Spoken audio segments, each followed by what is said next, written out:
Сәлем достар, менің каналыма қош келдіңіздер. Менің каналымның дамуы үшін лайк басып тіркеліп отырыңыздар. Бүгінгі біздің оқитын әңгімеміз ата-ене мен келін жайлы. Қоғамымызда ажырасуға жол ашатын себептердің бірі келіннің ата-енесімен сыйыспауы, немесе туған-туыстың келінге жылы қабақ танытпауы. Осы себепке байланысты қаншама ерлі-зайыптар бір-бірінің жүзін көрсетпей теріс айналып, қаншама келіншекке есік көрген деген ат тағылып, қаншама еркек ажырасқан деген масқараға қалып жүр. Шикіліктің ұшы келіннен де, ата-енеден де шығып жатады. Бірі ата-енесімен бірге тұрғысы келмесе, бірі келіннен ұлын қызғанады. Немесе бөтен біреудің қызын бауырына баса алмай отырса, опақ тұрса сопақ қылады. Айша анамыз радиаллаху анха әйелдің мойнында ең көп кімнің ақысы бар екенін сұрағанда, пайғамбарымыз саллаллаху алейхи уассалям күйеуінің деп жауап берді. Ал ер кісінің мойнына кімнің ақысы көбірек жүктелген деп сұрағанда, анасының деп жауап берген екен. Тағы бір хадисінде ата-ананы жәннаттың орта қақпасына теңеген. Яғни ата-анасының ризашылығын алған адамға жәннаттың орта қақпасы айқара ашылады. Егер адам ата-анасының көңілін таба алмаса, онда жәннатқа кіру мүмкіншіліктері азая түседі. Ал күйеуінің жәннатқа кіруін қалаған әйел оның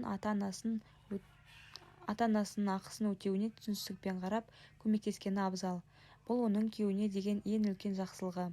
Күйеуі отбасының басшысы саналғандықтан, әйелі оның әміріне құлақ асуы тиіс. Егер күйеуі ата-анасына қарайласуды бұйырса, әйелі бұл тапсырманы орындауы қажет. Әйелдің мұнысы Алла алдында ескерілмей қалмайтыны да анық. Себебі пайғамбарымыз саллаллаху алейхи уассалям хадистерінде былай дейді: күйеуі өзіне риза болып қайтыс болған әйел жәннатқа кіреді. Әйел 5 уақыт намазын оқып, оразасын ұстап, абыройын сақтаса және күйеуіне бағынса, жәннатқа кіреді. Алла тағаланың қойған заңдылығына мойынсұнып, күйеуінің сөзін некетпеген әйел бір жағынан күйеуінің өтінішін орындап мол сауапқа кенелсе, екіншіден ата-енесіне қызмет ете отырып, күйеуінің ата-ана алдындағы борышын өтеуге де көмектеседі. Ерінің жәннаттан орын сайлауына себепкер болады. Үлкеннің аты үлкен. Кейде ақыл айтып, кейде ұрсып қоюы да мүмкін.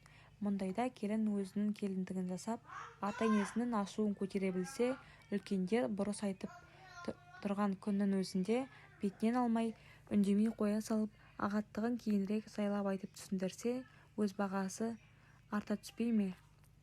Үлкенді сыйлау арғы-бергі мұсылманның мызғымас дәстүрі. Дінімізде үлкеннің алдын кесіп өтпеуге, үлкенмен сөз жарастырмауға, қарсы келіп көңілін қалдырмауға қатты мән берілген. Қазақта ата-енеге қайната, қайнана дейді. Қарап отырсақ, қайын сөзі біздің тілімізге дініміз арқылы енген екен. Араб тілінде қайым сөзі біреудің орнына тұрған, біреудің орнын басқан деген мағынаға сая. Демек, қайната мен қайнана қыздың өз ата-анасының орнын басқан, оның екінші әкесі мен анасы дегенді білдіреді. Фиқх үкімдері бойынша әйел үшін ең жақын туыстардың қатарына қайнатасы мен енесі де жатады. Олай болса, келін осы жағын да ескеріп, оларға құрмет көрсетуі тиіс. Әр үлкенді сыйлау баршаға ортақ парыз. Осы тұрғыдан да алғанда, келін қайнатасы мен енесін сыйлап, оларға көмектесуі қажет. Осы үшін үлкендердің алғысы мен батасын алып, көсегесі көгере түседі. Қазақтың ислам дінінен тамыр тартқан мәнді де мағыналы мақалдары жетерлік. Соның бірі атана не қылсан, алдына сол келер деген мақал. Бұл ардақты елшінің саллаллаху алейхи уассалям Алла тағала қарттарға құрмет көрсеткен жастарға да қартайған шағында оған құрмет көрсететін бала-шаға нәсіп етеді. Әкелеріңізге жақсылық жасаңыздар, балаларын да сендерге жақсылық жасайтын болады.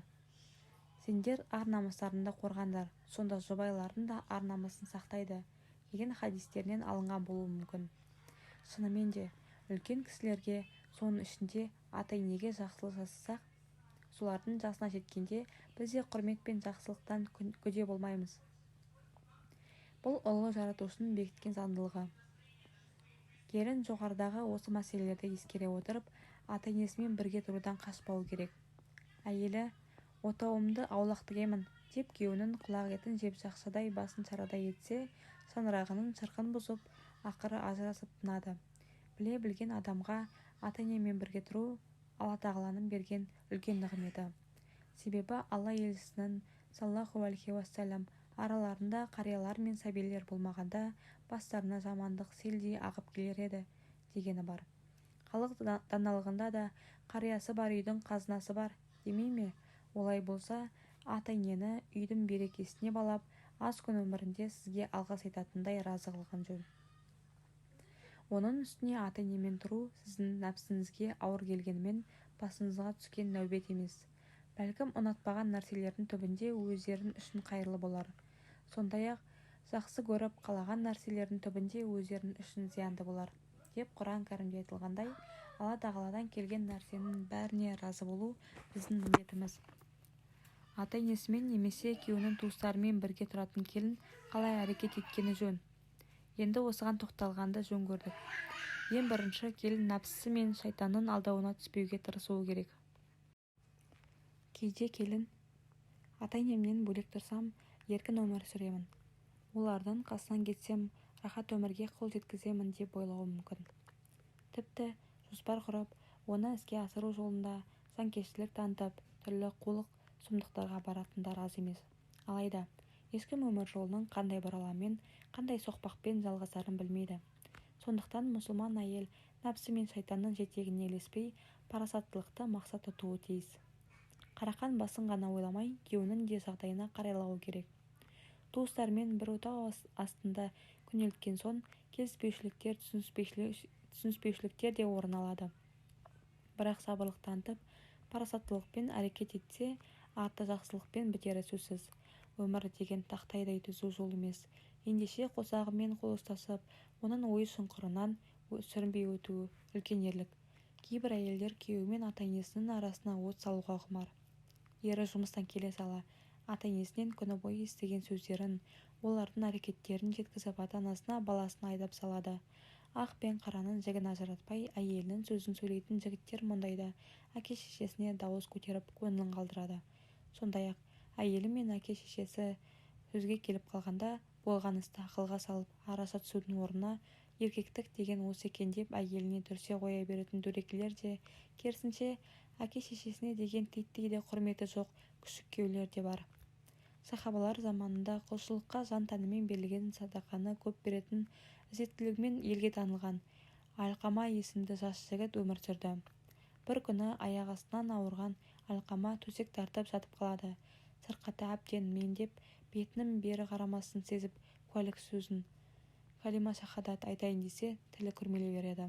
Оның қатты қиналғанын көріп, жан ашыған сахабалар пайғамбарымызға саллаллаху алейхи уассалам барып дереу мән-жайды баяндап береді. Пайғамбарымыз саллаллаху алейхи уассалам бірден әлгі жігіттің шешесін шақыртты. Алқама қандай еді? Деп сұрады. Балам көп намаз оқитын, көп ораза ұстайтын, садақаны көп беретін, деп жауап берді кейуана. Пайғамбарымыз саллаллаху алейхи уассалам бұл жолы сұрақты төтесінен қойды. Сізбен қарым-қатынасы қалай еді? Іштен шыққан баламды не деп жамандайын? Бірақ қанша кешірейін десем де көңілімді көп қалдыратын, әрдайым әйелін жақтап маған қарсы шығатын деген кезде пайғамбарымыз саллаллаху алейхи уассалам анасының реніші баласының тілін көрмеп тұр екен. Кәне отыр, жинандыр. Алқаманы тірідей отқа жағамыз, деп маңайындағыларға бұйырды. Ана байғұс бірден жаны ұшырды. Ойбай-ау, қажеті жоқ, баламды өртей көрмеңіз деп жалынады. Сонда пайғамбарымыз саллаллаху алейхи уассалам Алла тағаланың о дүниедегі азабы балаңыздың қазіргі азабынан да қатты болмақ. Егер Алла ұлыңыздан разы болсын десеңіз, сіз де аналық ақ сүтіңізді кешіп, ұлыңызға деген бір реніш өкпеңізді тарқатыңыз, онымен ризалықпен қоштасыңыз дейді. Ана байғұс разылығын айтып күбірлік кешіргенде баласының да калимаға тілі келіп өмірден озған екен. Алла тағаланың разылығы ата-ананың разылығында, Аллах тағаланың ашуы ата-ананың ашуында деген хадисті әрдайым қаперде ұстап, жұмақ кілтінің ана аяғының астында екенін ұмытпайық. Сіздермен болған мен Жансая. Каналға лайк басып тіркеліп отырыңыздар.